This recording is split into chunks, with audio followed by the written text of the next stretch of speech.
I'm Vidmina Stasiulyte. I'm a researcher, fashion designer, and sound artist. Originally, I come from Lithuania, and at the moment, I'm doing my doctoral degree here at the Swedish School of Textiles in Borås. Before my doctoral studies, I have been working with fashion collections, costume performances, and sound installations.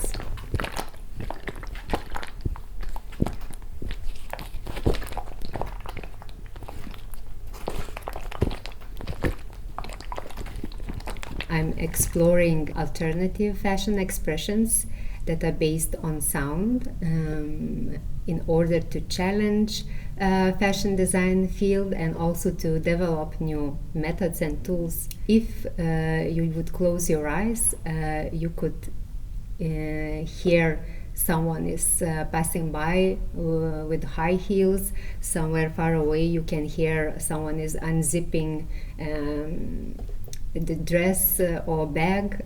Somewhere you can hear the sneakers. Also you can identify people by their identical walking manner. So in a way, sound, it is a component of identity.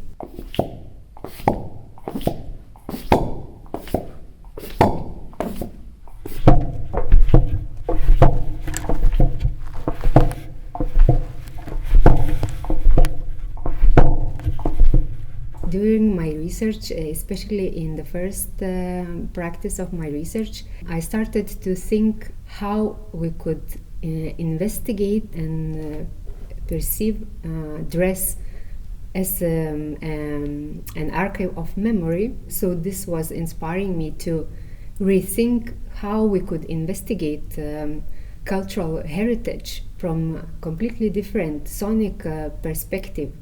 Imagine and for example, sound of ambient cotton folds touching each other in toga outfit, or very noisy metal sound in 17th century in the armor, or audio tape cassette playing in 70s. Nowadays we add digital sounds to our sonic silhouette, the ones from iPhones, the apps, beeps and peeps.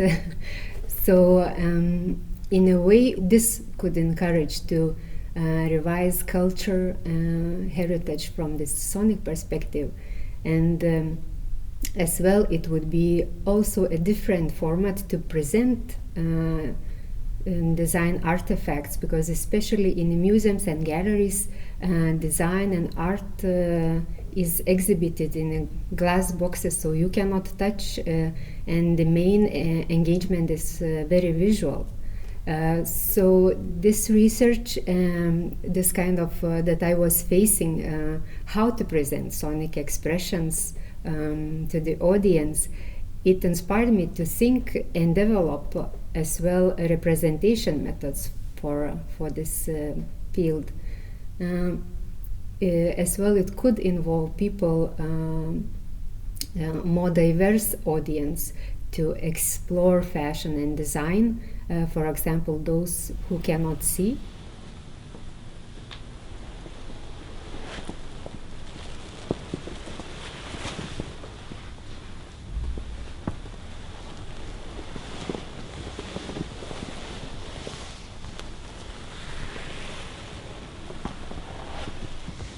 From the very beginning, I joined the international project Beyond Seeing, where blind people and visually impaired fashion and product designers, professors, we were gathering together, discussing and developing new design methods that goes beyond visuality.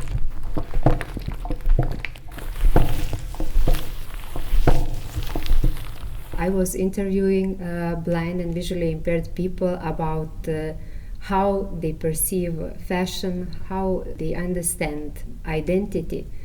And I just could quote one person's thought.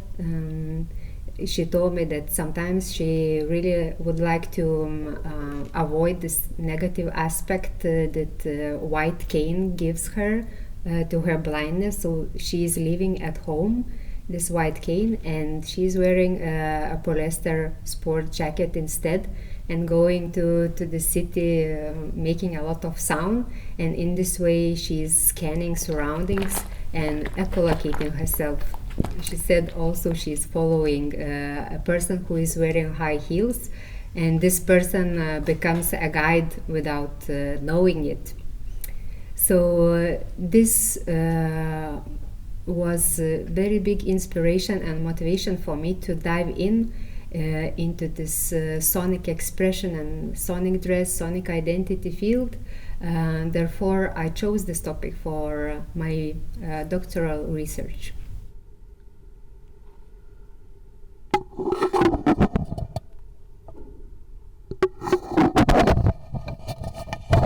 Sonic expressing and sound thinking, in contrast to visual expressing and visual thinking, fundamentally changes how we perceive the dressed body. Suddenly, from seeing, it shifts towards the listening. From showing, it goes towards to sounding. Usually clothing are considered to be soundless, but when we start to move, we make sounds.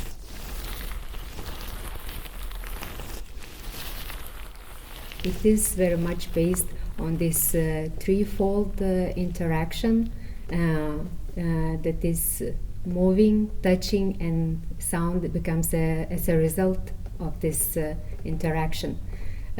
So sonic expression is very much based on the act of wearing, dressing, undressing.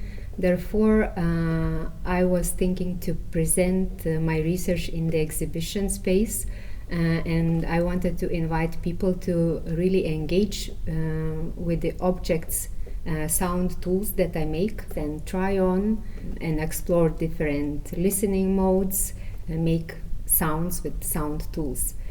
I wanted to invite different visitors to explore fashion from a very different perspective, and consider dress in completely new way.